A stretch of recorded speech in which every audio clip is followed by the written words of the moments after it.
Well, alright, hello everybody, and happy Thanksgiving. Welcome back to another episode of Minecraft from the Mindcrack vanilla server, and I am right where we left off, and it's a few days later, so I don't remember exactly what I was pursuing in this tunnel. I think just more dark spots is what I was looking for, and I think I know that there were some up here. It really sucks that I'm out of food, because I'm stuck eating this nasty zombie flesh, and it tastes horrible. Anyways, today is Thanksgiving. I just got off of the fire station duty, so I still was at the fire station until 7 a.m. on Thanksgiving Day, because that's what I do. Have a good time. I'm actually gonna get promoted here to Fire 3 in the next probably week or so, which is pretty exciting and really scary at the same time. A lot of people love to get promoted to things even if they're not necessarily ready to, because they just like to be in charge or have the ability to be in charge. And I'm like that in a way, but I like to be in charge when I know what's going on. But that's why the nice thing about the fire service, for anybody interested in the fire service, I think I've discussed like bits and pieces of this before, is it's a great way to, especially if you've never been in the military, which I have not been in the military, but it's considered a paramilitary organization. Is my bow almost dead? This actually might not be an infinity bow though, but it is almost dead. I missed. I missed again. Oh my god. Just die. Just die. It's just an unbreaking one bow. So, whoa, little fella, you scared the crap out of me. Oh, you made me kill a bat. There, he's dead. He came from this way. So what's up here? It must just be a dark hallway somewhere I didn't deal with, because that's obviously where I need to go. It's what's considered a paramilitary organization, which means it's military-like, but it's not military, which pretty much means there's a chain of command that gets followed and is supposed to be followed on a regular basis, which is great. I like that. I will tell you, I struggle with that in my director position, because obviously in a real job, sorry, let me rephrase that, because I am in no way trying to imply that, firefighters and stuff are not a real job for people who have that as their career, by any stretch of the imagination. Oh, good God. Oh, good God. I am gonna freaking die. Get me out of this mess, until I can, let me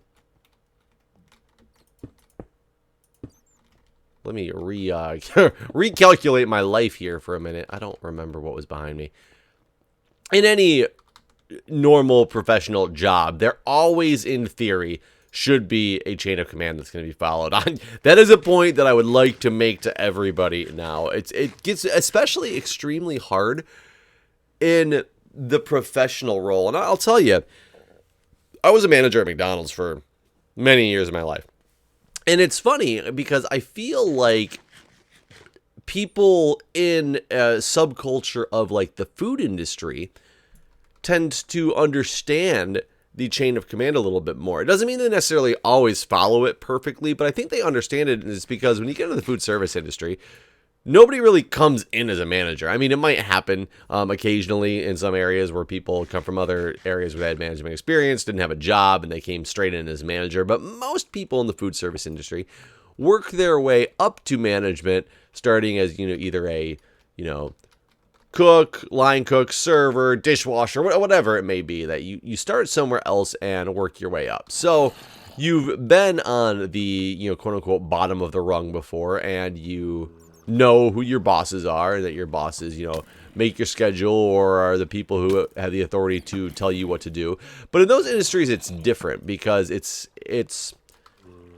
I don't know, you have a job of getting food to customers is your job, and the way that you get food to customers is by, somebody cooks, somebody cleans, somebody's the cashier, etc., etc., etc., like the way that part of the industry works. So you look at your managers for where you're going to be working that day, for what needs to be done. The managers, give out the breaks, et cetera, et cetera, et cetera. So I think from in that part of the subculture, they understand the concept of chain of command at a relatively high acceptance rate and likelihood of understanding. Whereas in the professional world, especially when you're dealing with informatics, because it's, how do I explain it? It's, if as a bedside nurse, I have a boss. My boss makes the schedule. My boss, makes the assignment, or the charge nurses make the assignment, or whatever. So that is kind of an understood, quote unquote, chain of command that you follow. But when you break out of the bedside and then you go to an area like informatics, informatics at my facility is considered a leadership position. You're not a manager per se just when you're in the informatics role, but you are considered leadership in some way, shape, or form. In my position, I am the director of that department, so therefore I am the leader of this leadership sect.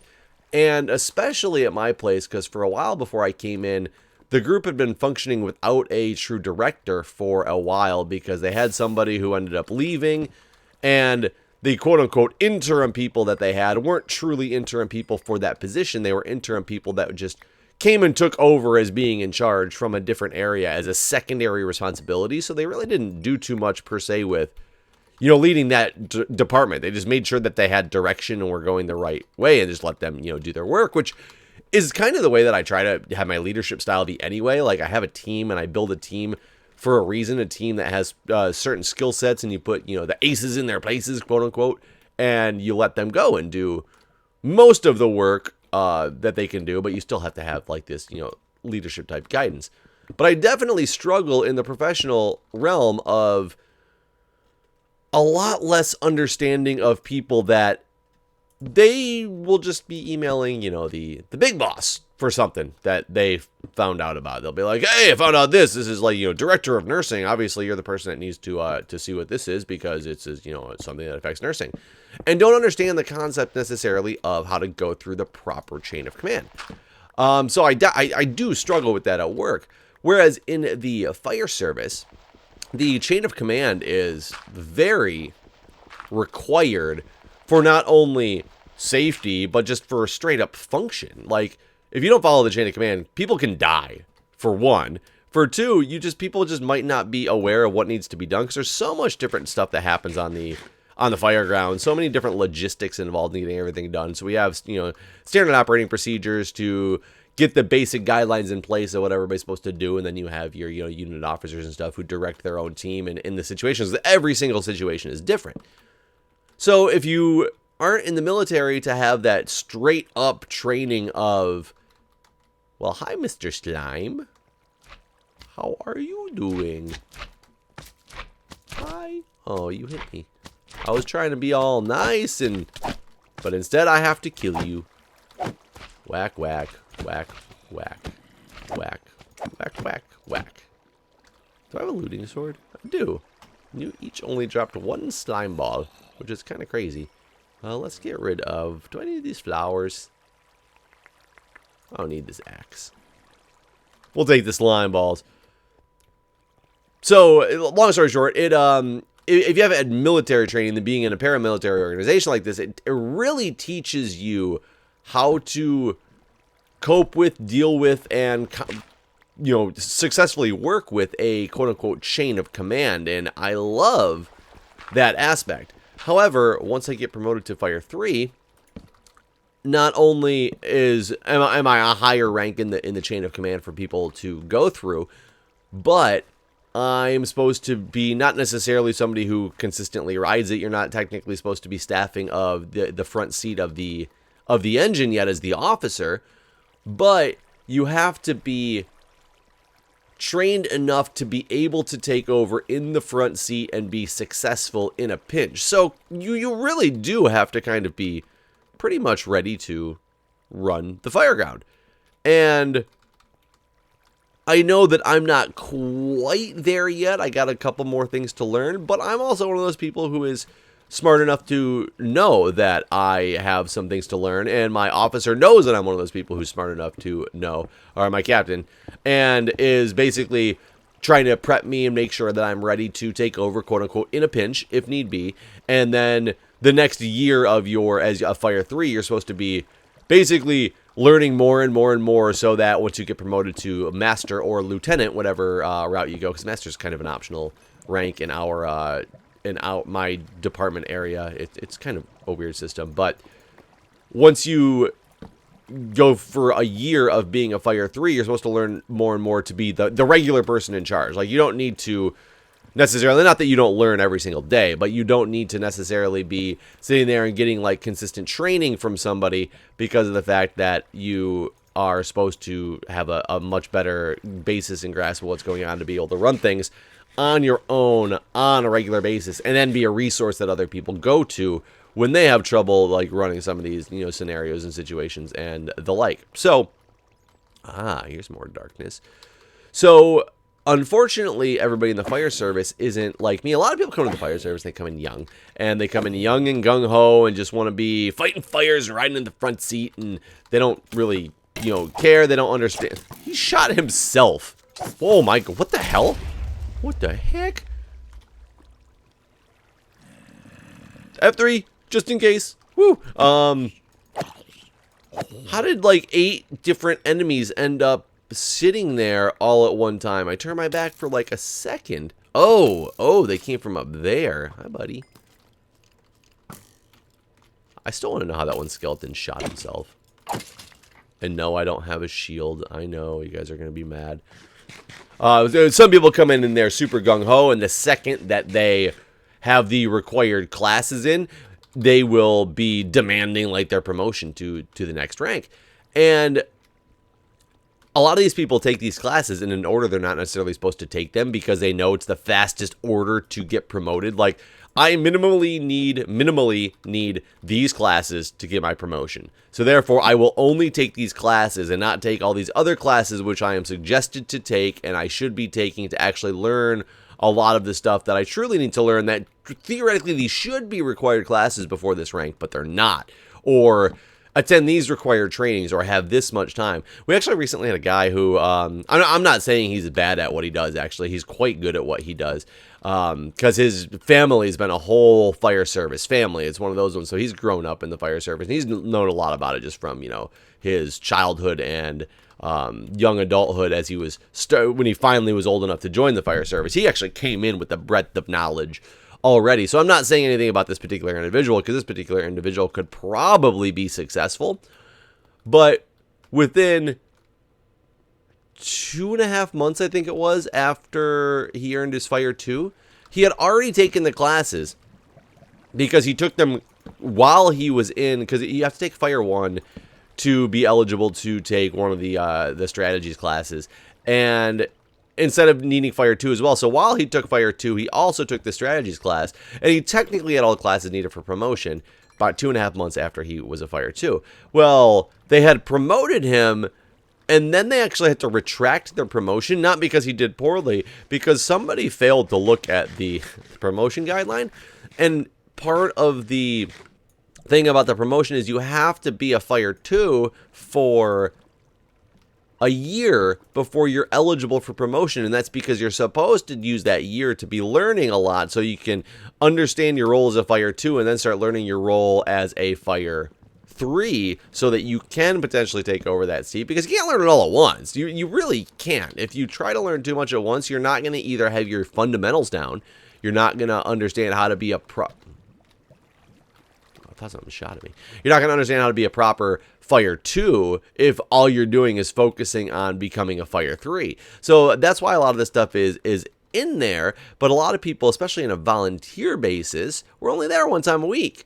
So if I'm only there once a week, that year, and a lot of people don't go in every week, they have work and things come up, but let's say in a year you were there every shift of yours for an entire year. That's only 52 total shifts, whereas a career person who has the same year requirement that they have to wait, they're there 3 to 4 times a week for their shift. So they're sitting at, 150, 200 shift opportunities for their promotion, whereas the volunteer people, it's like 52 if they do every single shift that they're supposed to be there for. There's a big, don't blow up. There's a big potential for, missing experience and missing expertise that exists within all of that stuff because of the way that the promotion rank goes.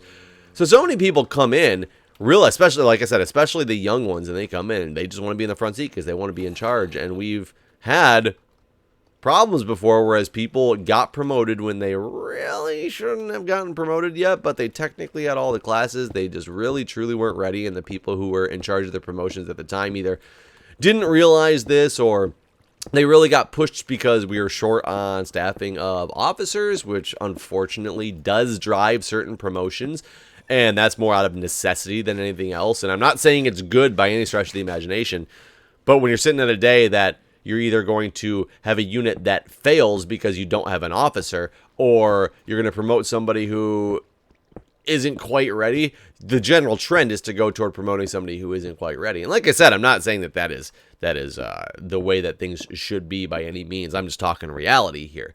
And we also have some weird thing at our station too. It's not like you can say, oh, well, you just don't have the engine that day. Obviously, you got to take the engine out of service if you don't have the right staffing for it. We have a contract. It's not really a contract because we're part of the county, but we are required by the county at my station. I don't know how they figure all this stuff out, but we can have multiple different units and things like that at my station. At one point, we had 2 engines and 2 ambulances running. At one point, we had an engine, a tower, an ambulance, and a chase car. But we are obligated to, at all times, keep in service an engine and an ambulance. It is a requirement that is had at my station in my county. So, some guy actually randomly left. It was a weird situation, but decided to randomly leave in the middle of the night, like he didn't want to be there anymore. And he was the officer, and he was the only officer that we had.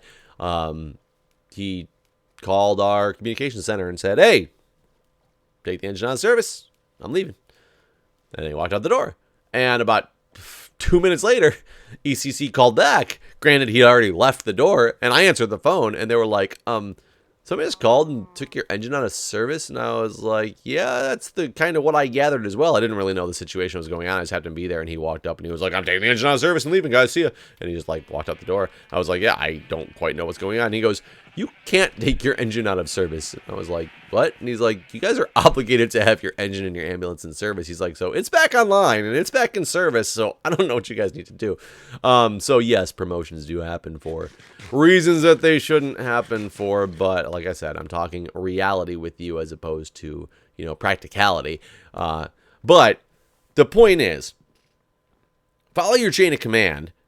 Go to the military, or go to the fire service if you haven't had the opportunity to go to the military. Oh, these are all my books, okay. And you will have a nice experience in getting into the understanding how the fire service and things like that work, how organizations work with the chain of command. But also, don't try to just over-promote yourself into a role that you may not necessarily be ready for, because you're not, for one, not only will you not necessarily succeed, and nobody wants to not succeed at something. We feel like crap when we fail. If I fail at something, I'm like, God dang, I really messed up. I failed, and I don't like to fail. That's reality. I don't like to fail. It happens. It happens to everybody. So don't feel bad necessarily that if you failed one time. Excuse me. Apologize for that. Don't feel bad or mad at yourself or anything like that if you happen to fail at something. That happens. It's part of life. If you didn't fail at anything, you'd never learn anything. You'd never learn what was wrong and incorrect that you were doing that you needed to, go back and then correct. Failure is part of the learning process. However, don't set yourself up for failure. That's one of the key points. Make sure you are adequately trained to be able to perform the duties at hand and not just feel like, oh, well, I'm going to be a badass because I'm in the front seat of a fire engine now. Gotta remember, there are a lot of other things at stake than that, such as lives, and people gotta keep that in mind. Is when you're in a job like this, yeah, it's. Do I think it's cool to say I'm a firefighter? Sure. Definitely. I love being a firefighter. I definitely think it's a cool thing to be. I think other people, when they hear that I'm a firefighter, think the same thing. That being said, it comes with a responsibility. And like I said, I'm not a young young guy anymore. I'm still young. I'm still young. I'm just not as young as I used to be. I mean, everybody can say the same thing. Nobody's as young as they used to be. If you were, you'd be like crazy. It's like Mitch Hedberg says. You know, somebody told me they wanted to show me a picture of me, or a picture of them when they were younger, and I said every picture is a picture of you when you were younger. Well, of course, like that's the way it works. But there are so many safety issues. Don't get yourself into situations just because you think something's cool where lives are on the line. I mean, lives are on the line in the fire service all the time, but when lives are on the line and they shouldn't necessarily be as on the line as they are, when you make it a bad situation, that's when, you know, that's when things are sought out to do bad things. So that's just kind of like my Thanksgiving public service announcement, I guess. I start these videos most of the time, and I have absolutely no idea what I'm about to talk about. So that's what today's story ended up being, was talking about weird things like that. So I'm trying to just do some reorganization right now, as you can see. I gotta do some sheep shearing. I got a lot of different plans on this server. I don't even know if I'm gonna stick around this area for very long. I might head back over to New Spawn for a little bit, because I had something planned over there and I already forgot what it was, because maybe it's because I'm tired, because I haven't slept yet since I just got back from the fire station. But that being said, guys, I hope you have a wonderful, wonderful holiday, and I will be posted up watching football for pretty much all day, and I got no plans for any turkey eating today because of the fact that Julia was out of town. She's coming back in like a couple hours, like right before the football game. So we're planning on doing one of those like Friendsgiving type things on the weekend, whereas we don't have any plans today for the holiday itself. We just both get to relax and watch some football and enjoy each other's company, because we both don't have to work. So that's always good as well. So always a good time. So certainly, man, when you have no obligations on a holiday, it's actually the best, I'll tell you. I'm sorry if you guys have to deal with your families and have to cook some meals, and I'm going to be sitting here drinking beer and watching football all day with no obligations to deal with. I love family, though. I mean, I love my family. I don't, it's sad that I don't get to go see my family. But you know what? That's what happens in the career paths that we have chosen, is you try to make time to go see your family when you can, and when you can't, hey, I mean, tough luck. That's kind of the way it is. Anyways, guys, thanks for watching. I will see you in the next episode. Happy Thanksgiving.